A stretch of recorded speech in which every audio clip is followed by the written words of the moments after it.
आज के इस वीडियो में बात करेंगे यूनिट 1 के वीडियो 2 के बारे में। देखिए सब्जेक्ट एजुकेशन है हमारा और पहली यूनिट का पहला वीडियो कंप्लीट कर चुके हैं। उसका लिंक डिस्क्रिप्शन में दे दूंगा, वहाँ से आप उसको देख लेना। ये हमारा वीडियो 2 है और आज का जो हमारा टॉपिक है वो है शिक्षा के उद्देश्य और प्रक्रिया। तो चलिए स्टार्ट करते हैं। देखिए शिक्षा के कुछ मूल उद्देश्य होते हैं जो आप स्क्रीन पर देख पा रहे हैं। इनको डिटेल से डिस्कस करेंगे आज। पहला उद्देश्य है सामाजिक विरासत का हस्तांतरण, दूसरा शारीरिक विकास, तीसरा है मानसिक विकास, चौथा समाज के विकास के उद्देश्य, पांचवा नैतिक एवं चारित्रिक विकास, छठा सांस्कृतिक विकास, सातवां व्यावसायिक और नागरिक के कर्तव्य। ठीक है, इन आठों को डिटेल से डिस्कस करते हैं। तो चलिए स्टार्ट करते हैं। देखिए सामाजिक विरासत का हस्तांतरण। सामाजिक विरासत का हस्तांतरण का मतलब होता है एक पीढ़ी से दूसरी पीढ़ी में ज्ञान, लोक चलन, लोक नीतियाँ, रीति रिवाज, रहन सहन की विधि, आचार विचार एवं अच्छाई बुराई, इन सभी का हस्तांतरण। देखिए हर व्यक्ति ये चाहता है कि जो उसने सीखा है अपने जीवन में, जिन रहन सहन रीति रिवाजों के साथ उसने अपना जीवन जिया है, वो सभी उसके आने वाले भावी पीढ़ी के अंदर भी हस्तांतरित हो। हम सभी जानते हैं कि हमने अपने पिताजी से कुछ सीखा, हमारे पिताजी ने अपने पिताजी से यानी हमारे दादाजी से कुछ सीखा। तो हमारी एक शैली चली आ रही है, एक प्रथा चली आ रही है। ठीक है, जो सामाजिक विरासत है वो हमारी कंटिन्यूसली चली आ रही है। तो इनका हस्तांतरण शिक्षा के माध्यम से ही संभव हो पाता है। जो भी हम अपने पिताजी से सीखते हैं वह शिक्षा है, जो हमारे पिताजी ने दादाजी से सीखा हमारे, वो शिक्षा है। शिक्षा के द्वारा ही इन सामाजिक विरासत का हस्तांतरण हो पाता है। अब कैसे हो पाता है? परिवार के द्वारा, विद्यालय में या धार्मिक संप्रदायों में। ठीक है, धार्मिक संप्रदाय के औपचारिक साधन है, समुदाय हैं, वहाँ पर हम सीख पाते हैं। परिवार में हमारे पिताजी सिखाते हैं, माता सिखाती है, दादा सिखाते हैं, दादी सिखाती है, तो वह सभी सिखाते हैं। विद्यालय में हमारा गुरु सिखाते हैं हमें। ठीक है, धार्मिक संप्रदायों के अंदर हम जाकर सीखते हैं हम किस धर्म से हैं, हमारा क्या धर्म है, धर्म के प्रति हमारा क्या आचरण होना चाहिए। तो इन सभी चीज़ों को हम धार्मिक के रूप में हम सीखते हैं। दूसरा आता है शिक्षा का मूल उद्देश्य, शारीरिक विकास का उद्देश्य। देखिए शिक्षा का यह मूल उद्देश्य है कि प्रत्येक व्यक्ति का शरीर स्वस्थ रहे। और अरस्तु कहते हैं स्वस्थ शरीर में स्वस्थ मन का निर्माण होता है। अर्थात जब तक आपका शरीर स्वस्थ नहीं होगा तो आपका मन भी स्वस्थ नहीं होगा। और स्वस्थ शरीर ही कुछ सीखने के लिए तैयार रहता है, ये आप जानते हो। जब तक आप स्वस्थ महसूस नहीं करोगे तब तक ना तो आप कुछ सीख पाओगे और ना ही कुछ सिखा पाओगे। ठीक है, शिक्षा के माध्यम से मनुष्य की मांसपेशियों को सशक्त बनाने, ज्ञानेंद्रियों का विकास एवं जन्मजात शक्तियों का विकास, इन सभी का विकास किया जाता है। इसमें खेल कूद है, व्यायाम है, आसन है, ये सभी शामिल किए जाते हैं। इनके माध्यम से शरीर को स्वस्थ रखा जाता है और यह सभी हम शिक्षा के द्वारा सीख पाते हैं। ठीक है, शिक्षा के द्वारा ही हम इन सभी चीज़ों को सीख पाते हैं और अपने शरीर को स्वस्थ बना पाते हैं। थर्ड आता है इसके अंदर मानसिक विकास। देखिए सबसे महत्वपूर्ण है मानसिक विकास। बच्चे अपने विचारों के आदान प्रदान करने हेतु उन्हें भाषा का ज्ञान होना चाहिए, वस्तु जगत का ज्ञान होना चाहिए, अध्यात्म जगत का ज्ञान होना चाहिए और अलग अलग विषयों का ज्ञान उन्हें होना चाहिए। तो मानसिक विकास के अंदर बच्चों के सामने ऐसी परिस्थितियों को उत्पन्न किया जाता है कि बच्चा खुद से कुछ सीखे। ठीक है, इसके विकास के लिए बच्चों को खुद से सीखने के अवसर दिए जाते हैं, जिसे इंग्लिश में हम कहते हैं लर्निंग बाय डूइंग। जब हम बच्चे को खुद से सीखने के अवसर प्रदान करते हैं तो बच्चे के अंदर उसकी स्मृति शक्ति, निरीक्षण, तर्क, कल्पना, चिंतन मनन, निर्णय शक्ति, इन सभी शक्तियों का विकास होता है। यानी वह अपने आप से सोचेगा, अपने आप से निर्णय लेगा, अपने आप से दिमाग लगाएगा। यह सभी मानसिक विकास के अंदर आता है और शिक्षा के द्वारा ही हम इसको पूरा कर पाते हैं। ये शिक्षा का मूल उद्देश्य होता है कि किसी भी बच्चे के अंदर स्मृति शक्ति का विकास हो, उसकी निरीक्षण शक्ति का विकास हो, उसकी तर्क शक्ति का विकास हो, उसके अंदर सृजनशीलता का विकास हो। ठीक है, तो यह सब कुछ हमारा किस में आता है? मानसिक विकास के अंदर आता है। अब बात करते हैं समाज के विकास का उद्देश्य। देखिए किसी भी समाज के अंदर शिक्षा के माध्यम से प्रत्येक व्यक्ति को यह सिखाया जाता है कि समाज में रहने वाले अन्य जीव या अन्य लोगों के साथ वह मिलकर रहे, भाईचारे की भावना को बनाकर रखे और एकता के साथ रहे। देखिए, हमारे समाज के अंदर विविधता है, आप सभी जानते हो, यहाँ पर विभिन्न धर्म के और विभिन्न प्रकार के लोग रहते हैं। लेकिन आपने यह भी सुना होगा, विविधता में एकता। यदि आप विविध होने के बाद भी एकजुट रहते हैं, एकता में रहते हैं, तो आपका जो समाज है वो संपूर्ण समाज कहलाएगा, सुदृढ़ समाज कहलाएगा। तो शिक्षा का यह उद्देश्य होता है कि समाज में रहने वाले सभी लोग मिलकर रहें, भाईचारे की भावना के साथ रहें, ठीक है, एक दूसरे के प्रति समायोजित व्यवहार हो, सहयोग की भावना हो, प्रेम की भावना हो, सहानुभूति की भावना हो। इन सभी चीज़ों को सामाजिक विकास के उद्देश्य में देखा जाता है।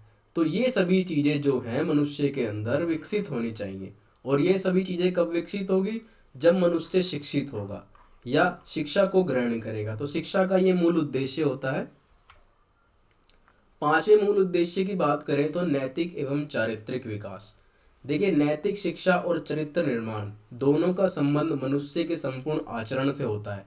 विवेकानंद जी और गांधी जी दोनों ने ही शिक्षा में चरित्र निर्माण पर और नैतिक निर्माण पर जोर दिया है। इन्होंने कहा है कि नैतिक एवं चरित्र के विकास की शिक्षा एक प्रमुख उद्देश्य है। शिक्षा का एक प्रमुख उद्देश्य है बच्चे के अंदर नैतिकता को और चारित्रिक विकास को बनाए रखना और उनके अंदर ये गुण उत्पन्न करना, जिसमें ईमानदारी, परोपकार, दृढ़ इच्छा, कर्तव्य परायणता आदि चारित्रिक गुणों का विकास होता है।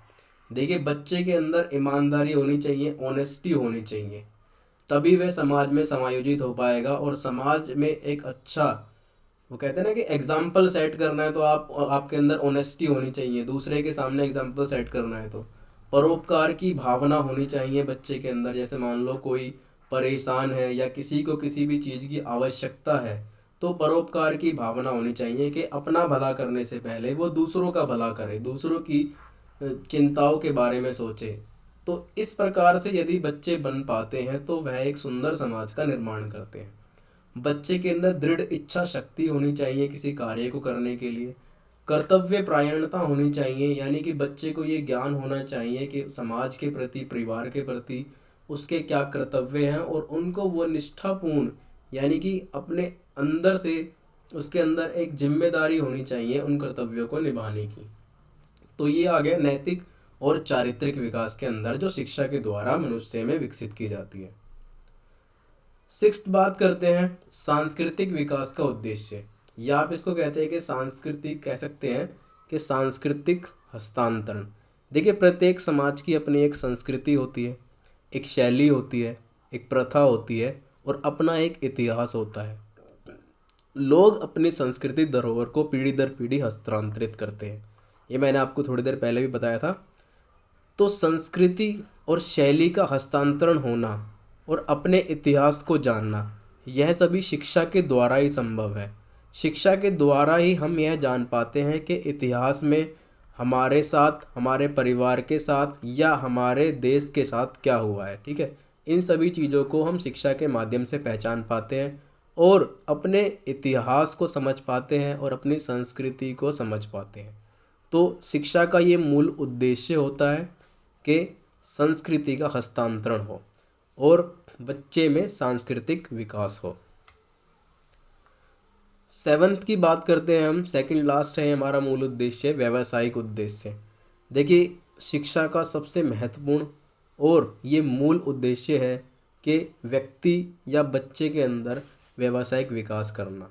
देखिए, छोटा बच्चा जो होता है उसकी किस सब्जेक्ट में रुचि है, किस काम में उसकी रुचि है, उसकी योग्यता को भांपना, यह सब शिक्षा के द्वारा ही संभव है, ठीक है। शिक्षा के द्वारा इन सब चीज़ों को हम देख पाते हैं कि उसकी क्या एबिलिटी है, क्या उसका इंटरेस्ट है किस सब्जेक्ट के अंदर, क्या वह कर सकता है और उनको हमें किस तरीके से डेवलप करना है, विकसित करना है, किस तरीके से इन शक्तियों का उसके अंदर विकास करना है। उसके बाद हम ये देखते हैं कि किस उत्पादन कार्य में उसे लगाना है, कोई लघु उद्योग है या कोई बड़ा उद्योग है, ठीक है, उनके माध्यम से उनको किस प्रकार से वह बच्चा जो है वो सीख सकता है, उनके अंदर जो ज़रूरी तकनीकी, प्रशासनिक और संगठनात्मक समझ है उसको कैसे डेवलप करना है, यह सभी चीज़ें शिक्षा के द्वारा ही संभव की जाती है। और जब बच्चा व्यावसायिक या व्यक्ति व्यावसायिक तौर से सुदृढ़ हो जाता है तो वह अपने परिवार और अपना जीविकोपार्जन अच्छे से कर सके। आपको पता होगा कि गांधी जी ने बुनियादी शिक्षा को बहुत महत्वता दी थी और बुनियादी शिक्षा के अंतर्गत उन्होंने अपना एक उद्देश्य रखा था कि व्यावसायिक शिक्षा को प्रोत्साहित करना। देखिए, व्यावसायिक शिक्षा को प्रोत्साहित करना अति आवश्यक होता है। जब तक आप व्यावसायिक रूप से सुदृढ़ नहीं हो जाते, जब तक आपके अंदर व्यावसायिक जब तक आप अपने आप को किसी कार्य को करने के काबिल नहीं बना पाते, जब तक आप पैसे नहीं कमा सकते, और पैसे नहीं कमा पाओगे तो आप अपना जीवन कैसे चला पाओगे। जीवन चलाने के लिए पैसों की आवश्यकता होती है। आपकी आर्थिक स्थिति तभी ठीक हो पाएगी जब आप पैसे कमाओगे। तो व्यावसायिक रूप से बच्चे का विकास करना, व्यक्ति का विकास करना शिक्षा का एक मूल उद्देश्य होता है। नागरिक के कर्तव्य का ज्ञान। देखिए, शिक्षा जो है वो प्रत्येक नागरिक को यह ज्ञान कराती है, यह चीज़ें बताती है कि उसका देश के प्रति, ठीक है, परिवार के प्रति क्या जिम्मेदारी है, क्या उसके कर्तव्य हैं, और उनको वह पूरी जिम्मेदारी के साथ पूरा करे। ठीक है, शिक्षा ही है जो उसको यह समझाती है कि उसे किस तरीके से समाज के अंदर अपनी जिम्मेदारियों को समझना है, अपने कर्तव्यों को समझना है। अब हम बात करते हैं शिक्षा की प्रक्रिया के बारे में। देखिए, शिक्षा की जो प्रक्रिया है वो औपचारिक रूप से चलती है, अनौपचारिक रूप से चलती है और निरौपचारिक रूप से चलती है। औपचारिक रूप की बात करूं तो यह दो ध्रुवीय तरीके से चलने वाली शिक्षा होती है, अर्थात शिक्षक और छात्र के बीच जो शिक्षा चलती है उसे हम कहते हैं औपचारिक, फॉर्मल भी कह सकते हैं इसको हम। देखिए, इसके अंदर स्थान समय निश्चित होता है, ठीक है, इसके उद्देश्य होते हैं, निश्चित उद्देश्य होते हैं, सीमाबद्ध उद्देश्य होते हैं, और इसके अंदर जो शिक्षा चलती है वो एक प्लानिंग के तहत चलती है, नियोजित तरीके से चलती है, स्टेप बाय स्टेप चलती है।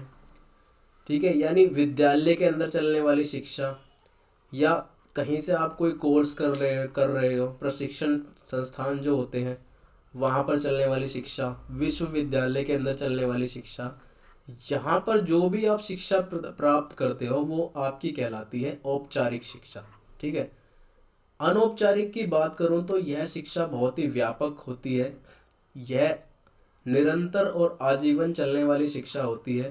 प्रतिदिन प्रति मिनट आप कहीं ना कुछ सीख रहे हो, वो अनौपचारिक शिक्षा के अंतर्गत आता है। इसके उद्देश्य जो होते हैं वो बहुत ब्रॉड होते हैं, व्यापक होते हैं। ठीक है, यह शिक्षा आप कहीं भी किसी भी स्थान पर कैसे भी सीख सकते हो, इसके अंदर कोई निश्चित समय स्थान नहीं होता है, तो इसे हम कहते हैं अनौपचारिक शिक्षा। फॉर एग्जाम्पल, बच्चा है अपने परिवार से सीखता है, समाज में रहकर सीखता है, अपने दोस्तों से सीखता है, आसपास के लोगों से, वातावरण से सीखता है। ठीक है, तो यह सभी शिक्षा किसके अंतर्गत आती है? अनौपचारिक शिक्षा के अंतर्गत आती है। निरौपचारिक शिक्षा की बात करूं तो इसके अंदर यह शिक्षा भी दो ध्रुवीय तरीके से चलती है, लेकिन इसे हम दूरस्थ शिक्षा से देखते हैं। फॉर एग्जाम्पल, SOL से जो बच्चे पढ़ रहे हैं, पत्राचार से जो बच्चे पढ़ते हैं, ठीक है, वो जो शिक्षा होती है वो निरौपचारिक शिक्षा के अंतर्गत आती है। यह शिक्षा भी एक प्लानिंग के तहत चलती है, लेकिन ये दूरस्थ शिक्षा होती है, इसीलिए इसे निरौपचारिक कहते हैं। इस वीडियो के अंदर इतनी बात करेंगे, मिलते हैं नेक्स्ट वीडियो के अंदर। सब्सक्राइब कीजिए चैनल को और बेल आइकन को दबाना ना भूलें। जय हिंद, जय भारत।